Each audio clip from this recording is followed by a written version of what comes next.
इधर पप्पू यादव बिहार से निकलते हैं और देश की राजधानी पहुंचते हैं। प्रियंका गांधी से मुलाकात होती है और उसी के बाद एक खबर सामने आती है कि पप्पू यादव ने 1 करोड़ रुपए की फिरौती मांग ली है, यानी कि हफ्ता वसूलने का काम शुरू हो गया है। जी हां, बिहार में ये चर्चाएं शुरू हो जाती है। पप्पू यादव पर एक बड़ा आरोप लगता है और एक एफआईआर दर्ज होता है कि पप्पू यादव ने रिश्वत मांगी है। पप्पू यादव ने हफ्ता वसूलना शुरू कर दिया है। पप्पू यादव रिश्वत नहीं, पप्पू यादव हफ्ता वसूल रहे हैं, फिरौती मांग रहे हैं, चंदा के नाम पर कह रहे हैं कि 1 करोड़ रुपया दो, नहीं दोगे तो अगले 5 साल के लिए पूर्णिया छोड़ दो। और इस चीज का, इस पूरे मामले को लेकर के इनके ऊपर कई सारी धाराओं के तहत केस दर्ज हो गया है।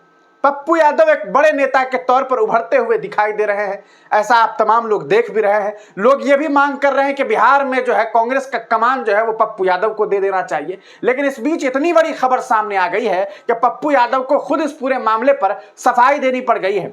आप तमाम लोग जानते हैं कि पप्पू यादव पूर्व में कई बार सांसद रह चुके हैं। उनकी जो छवि रही है, एक जमाना था कि बाहुबलियों की छवि इनकी थी। कहते थे कि जब जेल में हुआ करते थे वहां से ही बहुत सारी चीजों पर इनका कंट्रोल हुआ करता था। बाद में इनकी छवि बदली, अचानक से पप्पू यादव एक रॉबिन हुड के छवि में आए और देखा गया कि जब पटना में सैलाब था, पानी पानी हुआ था, ऐसे में पप्पू यादव उस पानी के बीच में जाकर के लोगों से मुलाकात कर रहे थे। फिर कोरोना काल आया, लोग जब अपने बाप की अर्थी को नहीं उठा रहे थे, अर्थी नहीं जला रहे थे, बॉडी को नहीं उठा रहे थे, अर्थी जो आग जो शमशान में जलाने वाला जो क्रिया है वो नहीं किया जा रहा था, तब पप्पू यादव पहुंच रहे थे। लोगों की डेड बॉडी को एक जगह से दूसरी जगह पहुंचाने में इनकी भूमिकाएं देखने को मिल रही थी। तो ऐसा लगा कि पप्पू यादव तो एक अलग ही तरह के नेता हो गए। लेकिन अब जैसे ही सांसद बने हैं, जैसे ही वो एमपी पप्पू यादव हुए हैं, एक बार फिर उनके ऊपर उसी तरह के आरोप लगने लगे हैं, जिन आरोपों से कभी पप्पू यादव निकल करके लोगों के बीच एक रॉबिन हुड की छवि लेकर के आए। हम आपको पूरी खबर बताते हैं किस तरह से एक फर्नीचर बाजाबता एक शोरूम है, उसके मालिक ने सीधे सीधे ये आरोप लगाया है इनके ऊपर, इनके सहयोगी के ऊपर, कि किस तरह से इनके जो लोग हैं ये 2021 से लेकर के अभी तक कई बार फिरौती मांग चुके थे और इस बार तो सीधे 1 करोड़ रुपए का डिमांड कर दिया है। पूरा मामला क्या है ये आपको बताएं और पूरी किस तरह से क्या कुछ बातें सामने आ रही है, इस पूरे मामले को लेकर के जो मीडिया में बातें हो रही है वो हम आपको बता दें। सांसद बनते ही फंस गए, 1 करोड़ रुपए की रंगदारी चाहिए और इस पूरे मामले में एफआईआर दर्ज किया गया। पूर्णिया के नवनिर्वाचित सांसद राजेश रंजन उर्फ पप्पू यादव व उनके एक अन्य आदमी पर 1 करोड़ की रंगदारी का मामला जो है वो दर्ज हुआ है। पुलिस मामले में जुट गई है, जांच पड़ताल कर रही है। आरोप निराधार, बदनाम करने की हो रही है साजिश, ये बात जो है पप्पू यादव ने कही है। और भी बहुत बड़ी बात कही है उन्होंने, मैं वो आपको अंत में बताता हूं क्या कुछ कह रहे हैं। पूर्णिया के नवनिर्वाचित सांसद आप तमाम लोग जान रहे हैं, इनके साथ अमित यादव जो कि इनके बेहद करीबी बताए जाते हैं, उनके ऊपर भी यह आरोप लगाया गया है। शहर के बाईपास स्थित मां फर्नीचर के मालिक ने प्राथमिकी दर्ज करवाई है कि 1 करोड़ नहीं देने पर पूर्णिया छोड़ देने की बात कही गई है, जान से मारने की भी धमकी देने की बात की गई है। पुलिस ने मामले की जांच शुरू कर दी है। व्यवसायी ने क्या आरोप लगाया है ये सुनिए। देखिए, बड़े आरोप लगे हैं, बहुत बड़े आरोप लगे हैं और ये बड़ा मामला हो सकता है। व्यवसायी ने आरोप लगाया है कि 2021 से 2021 व 2023 में भी रंगदारी मांगने का आरोप लगाया। व्यवसायी ने कहा कि सर्वप्रथम 2 अप्रैल 2021 खुद वर्तमान सांसद द्वारा उनसे 10 लाख की रंगदारी मांगी गई थी, 10 लाख की रंगदारी मांगी गई थी। इसी तरह वर्ष 2023 में दुर्गा पूजा के दौरान मोबाइल व व्हाट्सएप कॉल पर 15 लाख रुपए व 2 सोफा सेट मांगा गया, क्योंकि फर्नीचर का है तो 2 सोफा सेट दो, इस तरह की बातें हो रही है। इस दौरान धमकी भी दी गई है और गाली गलौज भी किया गया। लोकसभा चुनाव के दौरान 6 अप्रैल 2024 को सांसद पप्पू यादव के खास सह मधेपुरा निवासी अमित यादव मोबाइल पर करीब 10 से 15 कॉल कर सांसद के कार्यालय सह आवास पर पहुंचने व 25 लाख रुपए रंगदारी की मांग की गई।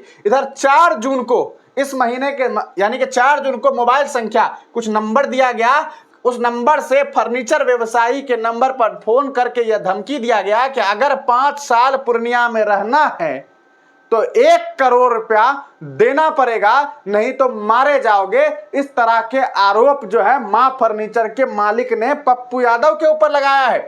अब पप्पू यादव ने इस पूरे मामले पर, क्योंकि एक बड़ी खबर बन गई है, 1 घंटा पहले उन्होंने ट्वीट करके लिखा, जानकारी दी है कि देश प्रदेश की राजनीति में मेरे बढ़ते प्रभाव और आम लोगों के बढ़ते स्नेह को से परेशान लोगों ने आज पूर्णिया में घृणित षड्यंत्र रच दिया है।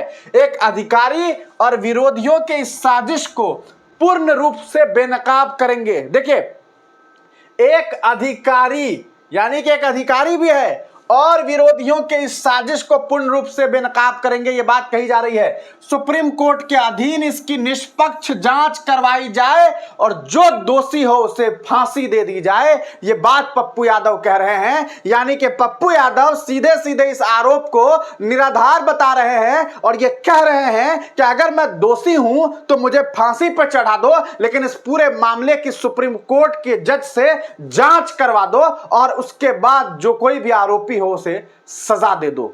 लेकिन पप्पू यादव साफ साफ ये बात कह रहे हैं कि ये जो मामला है इसमें मुझे फंसाया जा रहा है, मेरी बढ़ती लोकप्रियता से कुछ लोग जल रहे हैं और यही वजह है कि एक अफसर साहब और विरोधी मिल करके साजिश रच रहे हैं और मुझे फंसाने की कोशिशें की जा रही है।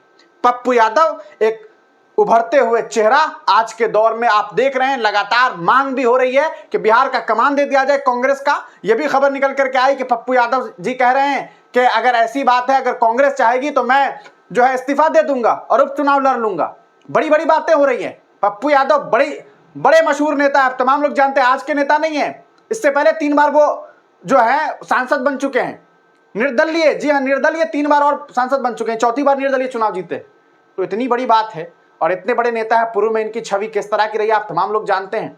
बाहुबली एक तरह के नेता, बाहुबली नेता के तौर पर इन्हें देखा जाता था, लेकिन वक्त बदला, वक्त के साथ ये बदले, ऐसी छवि सामने आई और अब एक बार फिर इस तरह के आरोप। आप तमाम लोग इस आरोप पर क्या कुछ सोचते हैं? क्या लगता है कि पप्पू यादव को फंसाने की कोशिश की जा रही है या फिर पप्पू यादव का वो दौर देखने को मिलने वाला है जिसके लिए पप्पू यादव कभी बदनाम हुआ करते थे? अपनी राय कमेंट सेक्शन में जरूर दीजिएगा। तब तक के लिए दीजिए इजाजत, फिर मिलेंगे किसी नई वीडियो के साथ, किसी नई पेशकश के साथ।